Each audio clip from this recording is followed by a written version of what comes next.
The light that fills the room feels cold and blue, tinted by the shades across the window.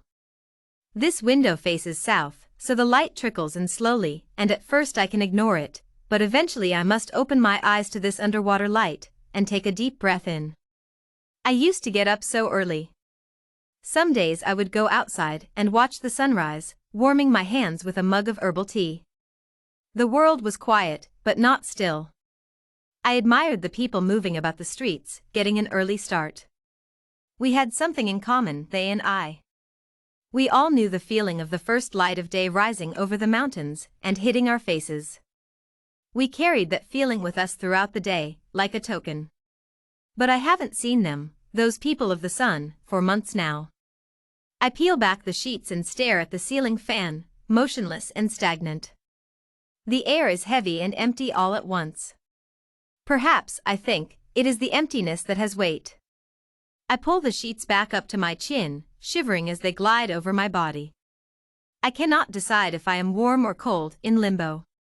I consider shutting my eyes again, but I know that the morning light will find me and penetrate my eyelids the way it penetrates the shades, taking on a different tone as it shines through my skin. Red, urgent. And so I keep my eyes open, swimming in the blue. When I was a child I believed that in winter, as water froze, the fishes froze with it. I looked at the icy lakes and streams with curiosity, wondering how the fish survived. I mentioned this once to my mother, who smiled and told me that it is only the surface that freezes, and not the fish. The ice forms a windowpane against the world, she told me. I could never decide which seemed worse, to be frozen or isolated. Now I feel that I am both, and it has been a long winter. I am unable to move. Continuing to stare, I try to appreciate the stillness, the silence, and the light. I know that I must get up and start the day. I will walk to the kitchen, I tell myself, and brew the coffee I switched out for my herbal teas. I will stand in my kitchen and, what then? Once the coffee is poured, what have I to do? I could change the sheets, or prepare dinner, or open the mail, but I don't have the energy to do them all. These voyages, these escapades.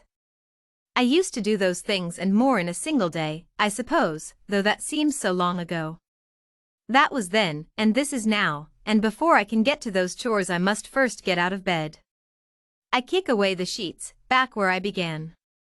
Slowly I stretch out my legs and arms, as far as they can go, and then pull them back to my body. I am on my back. I try to lift myself up, starting with my shoulders, my vertebrae leaving my mattress one by one. I make it halfway up before sinking back down. Sinking into the bed as it cocoons me. Again I try, this time using my arms to support me. Slowly I bend at the waist, knees rising to meet my chest, reaching towards the ceiling. My muscles climb each other until only my feet and rear touch the mattress. I've nearly done it. I'm crouched. I'm sitting. It's uncomfortable. I lie back down. Is that enough? I wonder. Can I go back to sleep now? It takes so much, making the pieces of me come together. It wasn't like that before the pandemic, before it left me treading water. I have changed, metamorphosed, but hasn't everyone?